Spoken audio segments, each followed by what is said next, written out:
Hello साथियों, नमस्कार। मैं राहुल सोलंकी एक बार फिर आप सभी का स्वागत करता हूं अपने छोटे से प्लेटफॉर्म समर्पण क्लासेस पर। और मुझे उम्मीद है कि आप सभी अच्छे होंगे, बेहतर होंगे और अपनी तैयारी को भी बहुत ही बेहतर तरीके से सभी लोग कर रहे होंगे।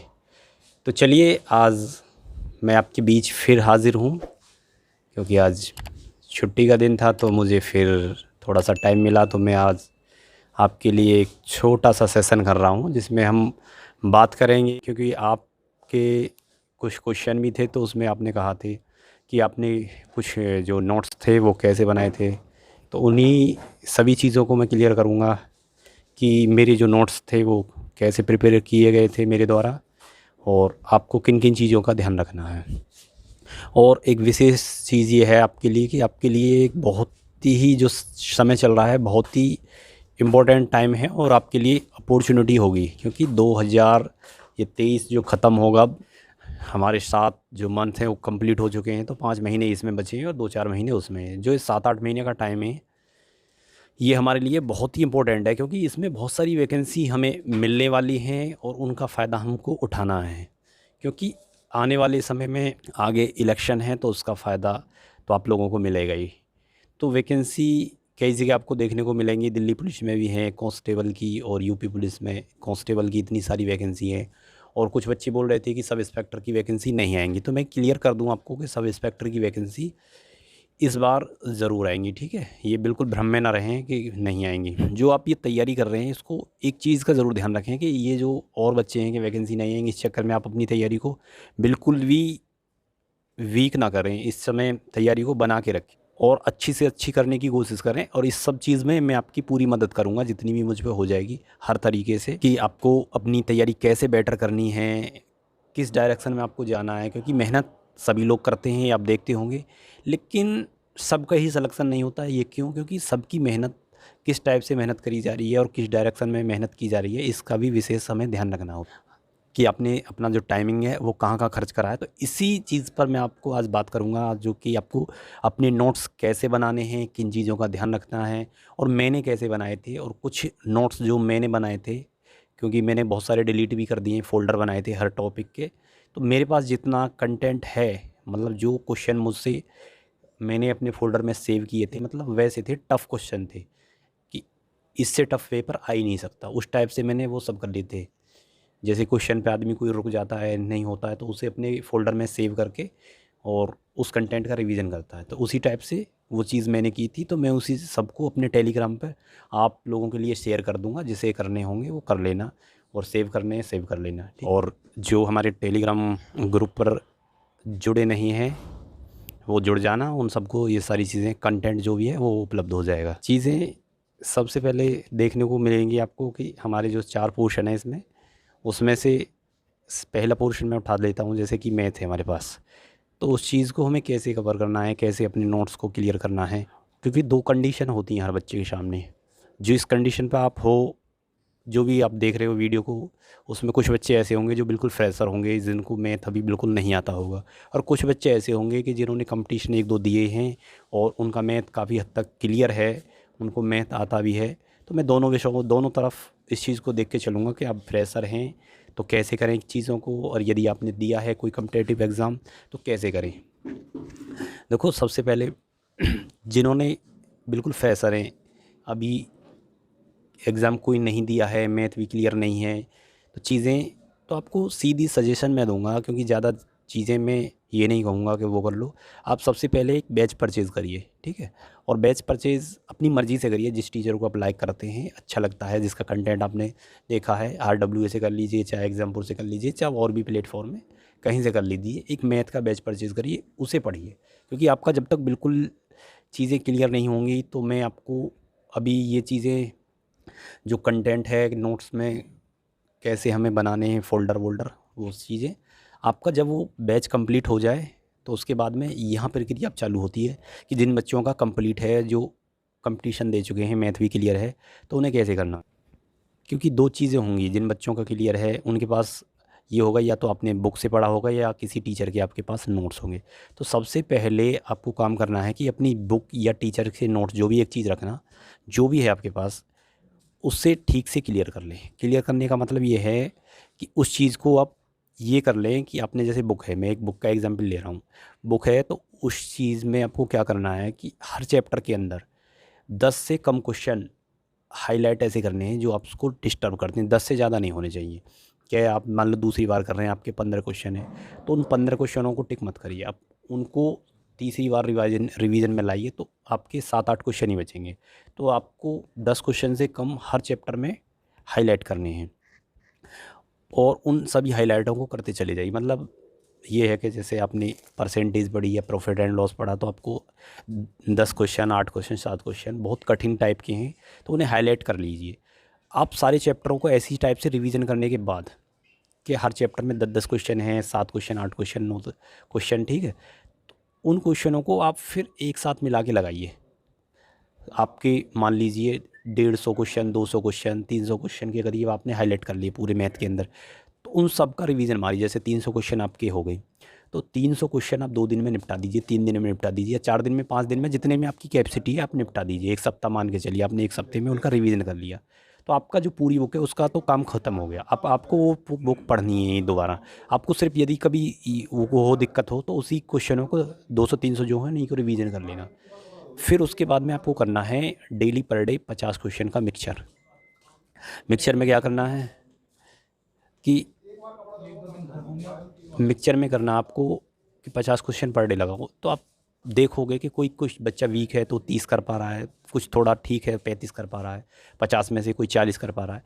तो जो 40 कर पा रहा है, 10 क्वेश्चन छूटे, किसी के 5 छूटे, किसी के 15 छूटे, तो उन 15 क्वेश्चनों का आपको करना है स्क्रीनशॉट, जो आपसे नहीं हो रहे उनको करना है फिर ठीक तरीके से सॉल्यूशन करने के बाद आपको मोबाइल में बनाना है एक फ़ोल्डर, मैथ डाउट्स, वो सारे स्क्रीनशॉट उसमें सेव करने हैं। ऐसे ही 50 क्वेश्चन डेली करोगे, सॉल्व करोगे, सेव करोगे। जब आपका 1 सप्ताह हो जाएगा, उन सारे जो क्वेश्चन है उनको रिवीजन करोगे। ऐसे ही फिर 1 मंथ हो जाएगा, उन सबको फिर पूरे 1 मंथ का जितना कंटेंट आपने इकट्ठा किया है उनको फिर रिवीजन करोगे, ठीक है। इसी टाइप से आपको उनको रिवीजन करना है। आपको जब ये लगे कि उनमें से कुछ क्वेश्चन ऐसे हैं कि बिल्कुल मेरे दिमाग में सेट हो चुके हैं, मुझे दिक्कत नहीं होगी, तो उन्हें डिलीट अपने फ़ोल्डर में से धीरे धीरे करते रहिए। लेकिन आपको कुछ क्वेश्चन ऐसे लगते हैं कि इन्हें ये फ़ोल्डर में रखना, सेव करना बहुत ज़रूरी है, इन्हें भूल जाते हैं बार बार, इन्हें मेमोराइज़ करना ज़रूरी है। कुछ क्वेश्चन होते हैं कि उनमें कुछ अलग तरीके से ट्रिक या फार्मूला लगता है, तो उन्हें याद करना ज़रूरी है, तो उन्हें सेव करते रहिए। तो इस हिसाब से आप कंटेंट इकट्ठा करते रहिए मैथ का। आपके पास इतना कंटेंट हो जाएगा, आप जब एग्ज़ाम के अंदर बैठोगे मैथ के क्वेश्चन करने के लिए, तो आपको जो क्वेश्चन आपके 10 गलत हो रहे थे, तो मुझे लग रहा है, उम्मीद है कि आप अगले 1-1.5 महीने में आ पाओगे कि आपको 1 या 2 क्वेश्चन मुश्किल से कोई गलत हो पाएगा, ठीक है। तो ये सब चीज़ आपको करनी है मैथ के अंदर। सेम चीज़ करनी है आपको ये रीजनिंग में। तो दोनों जो है मैथ और रीजनिंग, ये दोनों चीज़ आपकी एक ही स्ट्रेटजी पे काम करेंगी, ठीक है। पहले कोई आपके पास बुक हो, क्वेश्चन जो इंपॉर्टेंट हैं उन्हें हाईलाइट कर लीजिए, उन्हें बार बार रिवीजन करिए। रिवीजन करने के बाद 50 क्वेश्चन पर डे लगाइए, उसमें सेम क्वेश्चन सोल्व डाउट आए उन्हें सॉल्व करिए, फोल्डर में सेव करके रखिए, ठीक है। सेम बिल्कुल स्ट्रेटजी आपकी रीजनिंग की रखनी है। इसमें कोई ये नहीं होना चाहिए कि मतलब रीजनिंग में अलग है, बिल्कुल मैथ और रीजनिंग सेम स्ट्रेटजी पर हमारी काम करेंगी। तो अब बात आती है, हमारी सबसे इम्पोर्टेंट सब्जेक्ट है हमारा हिंदी, जिसमें हमारा स्कोर करना बहुत ज़रूरी है, कंपलसरी भी है हमारे लिए, क्योंकि हिंदी, मैथ, रीजनिंग ये बहुत ऊपर तक लेके जाती हैं, ठीक है हमें। तो हिंदी में आपको क्या करना है कि हिंदी आप एक रेफरेंस बुक आप ख़रीद लीजिए, कि कोई भी जिसे आप लाइक करते हो, चाहे अरिहंत है, कोई शारदा पब्लिकेशन पृथ्वीनाथ पांडे है, या लूसेंट वगैरह की, जिसे आप लाइक करते हो, ठीक लगे आप उसे परचेज़ कर लेना, ठीक है। और मैंने तो एक बुक थी लूसेंट की, उसी से किया था। तो आप जिसे अच्छी लगे आप कोई सी भी परचेज़ कर लेता है, इसमें कोई इतना ज़्यादा चेंजिंग नहीं रहता, थोड़ा बहुत रहता है, लेकिन लूसेंट मुझे अच्छी लगी थी। तो आपके लिए मैं ये नहीं कहूँगा आप परचेज़ कर लीजिए, नहीं, आपके पास जो है आप उसी से तैयारी करिए, ठीक है। ऐसा नहीं है कि आपका स्कोर कम आएगा, ये मैं गारंटी कह रहा हूँ कि आपका स्कोर उससे भी अच्छा आएगा। स्ट्रेटजी जो मैं बताऊँ उसे फॉलो करते रहना। तो एक रेफरेंस बुक रखना, एक मेन बुक रखना, जिसे आपको बार बार पढ़ना है। यदि नहीं पढ़ रहे हो, आप पहली बार पढ़ रहे हो हिंदी को, तो आप 1 बार पढ़िए, 2 बार पढ़िए, जब तिबारा पढ़िए तो उसे थोड़ा अंडरलाइन करिए, हाईलाइट करिए। तिबारा में उन्हीं चीज़ों को हाईलाइट करिए जो आपके दिमाग से स्लिप होती हैं बार बार। पहली दूसरी बार में कुछ मत करिएगा। यदि आपने पढ़ रखी है पहले से, तो उससे हाईलाइट कर लीजिए, जो थोड़ा स्लिप होता है माइंड से, क्योंकि इंपॉर्टेंट तो सब चीज़ ही है। तो स्लिप जो होता है उसे हाईलाइट करिए। जब आपका ये हो जाए तो आप एक बुक परचेज़ कर लीजिए, कोई भी। ज़्यादातर बताते हैं, मैंने भी ली थी आदित्य पब्लिकेशन की, तो उसे प्रैक्टिस के तौर पे आप रख सकते हैं। तो उससे प्रैक्टिस करिए। जैसे मान लीजिए आपको लगता है कि मैं 10 मिनट लगाऊंगा अरिहंत इसकी आदित्य पब्लिकेशन की, तो मैं 10 मिनट में 100 क्वेश्चन रख लीजिए या 50 रख लीजिए, आप अपनी कैपेसिटी के हिसाब से लगाते चले जाइए। उसे पढ़ना नहीं है आपको, ये इसका ये, इसका ये, इसका ये, इसका ये। जब बाद में चेक करिए कि कितने सही गए कितने गलत गए, जो गलत हुए हैं उन्हें एक बार फिर टिक कर लीजिए, ठीक है। और यदि आपको लगता है कि मतलब गलती से गलत हो गए तो कोई बात नहीं है, फिर टिक करने की कोई ज़रूरत नहीं है। तो ये एक तो बुक से प्रैक्टिस कर सकते हैं आप। और हिंदी के लिए एक सबसे अच्छी क्लास मुझे जो लगती है यहाँ, वो एक एग्जाम्पल की जो क्लास आती है रात में, वो 50-40 क्वेश्चन, 40-50 क्वेश्चन जो लेके आते हैं, उसे देखिए आप डबल स्पीड में। बाद में देखिए, लाइव मत देखिए जाके, बाद में देखिए डबल स्पीड में। जब उसे देखेंगे आप, तो आपको डबल स्पीड में चला रखिए, देखते जा रहे हैं, ये भी आप कर पा रहे हैं क्वेश्चन, ये भी कर पा रहे हैं। जिस क्वेश्चन पे आपको नया क्वेश्चन मिले या डाउट लगे, उसका स्क्रीनशॉट लेके बिल्कुल सेम से फोल्डर में सेव करिए उसे भी, ठीक है। तो हिंदी की भी आपको बहुत सारे क्वेश्चन ऐसे मिल जाएंगे, 500-600 जितने भी क्वेश्चन आप सेव कर पाओगे, उनका बार बार ऐसे वीकली रिवीजन, जैसे संडे रख लीजिए या सैटरडे, जो भी आपको दिन सूटेबल लगे उसे रख लीजिए और उसका बार बार रिवीजन करिए। जैसे वीकली हो गया रिवीजन, उसके बाद मंथली हो गया। तो ये चीज़ें आपको हिंदी में बेटर लेके जाएंगी ऊपर तक। और ये क्लास आपको तब देखनी है जब आपने हिंदी कम से कम एक बार तो पढ़ी हो, ठीक है। उसके बाद ही सेव करना। पता चले आपने हिंदी पढ़ी ही नहीं है और आप क्लास देखने लग गए, या आपने पहली बार पढ़ी है तो बहुत हल्की पढ़ी है, अच्छे से नहीं पढ़ी। पता चले जो क्वेश्चन किताब के अंदर हैं वो भी आप फोल्डर में भर दिया, और आपने फोल्डर के अंदर इतनी सारी गंदगी इकट्ठी कर दी कि आपको फिर पढ़ने का मन ही ना करे फोल्डर को। तो फोल्डर में वही क्वेश्चन करने हैं जो आपकी किताब या नोट्स के अंदर नहीं है, और एक्स्ट्रा चीज़ें आपको फ़ोल्डर के अंदर नहीं रखनी है। क्योंकि ऐसा होता है कि फ़ोल्डर में इतना सारा कंटेंट इकट्ठा हो जाएगा आपके में, फिर आप उसे दोबारा देख भी नहीं पाओगे। फ़ोल्डर के अंदर कंटेंट कम से कम रखना है, जो क्वेश्चन आपके दिमाग में फिट हो गया उसे फ़ोल्डर से हटाते रहिए, ठीक है। और जीके को मैं आपको बता ही चुका हूँ कि 2 किताबों से आप करिए जीके, ज़्यादा सोर्सेज इसके लिए इकट्ठे मत करिए। आप लूसेंट रखिए साथ में, और उसके लूसेंट रखिए और उसके साथ में घटना चक्र रखिए। दोनों बेस्ट किताबें, अच्छी किताबें, दोनों को मिला के पढ़िए, ठीक है। पहले लूसेंट सब्जेक्टिव पढ़िए, उसके बाद में उन क्वेश्चनों को घटना चक्र से लगाइए, अच्छा स्कोर आएगा। और कुछ क्वेश्चन हमारे आ जाते हैं बिल्कुल किताबों से बाहर के क्वेश्चन भी हमें मिलते हैं एग्ज़ाम के अंदर देखने को, तो उनको कहाँ से निपटाएं। तो उनके लिए आप चीज़ें क्या है कि दरअसल जनरल नॉलेज एक रटने वाला सौदा तो है ही है, उसके साथ हमें जो समाज में चल रही हैं चीज़ें उनके साथ कनेक्ट होना पड़ता है। तो आप एक दो ऐसे से आती हैं चीज़ें, शोज़ आते हैं यूट्यूब वगैरह पे, लेके आते हैं सेशन वगैरह, एक दो टीचर, उन्हें देख लोगे तो आपकी जो अदर नॉलेज है, थोड़ी बाहरी नॉलेज है, करंट से संबंधित नॉलेज है, वो क्लियर हो जाती है।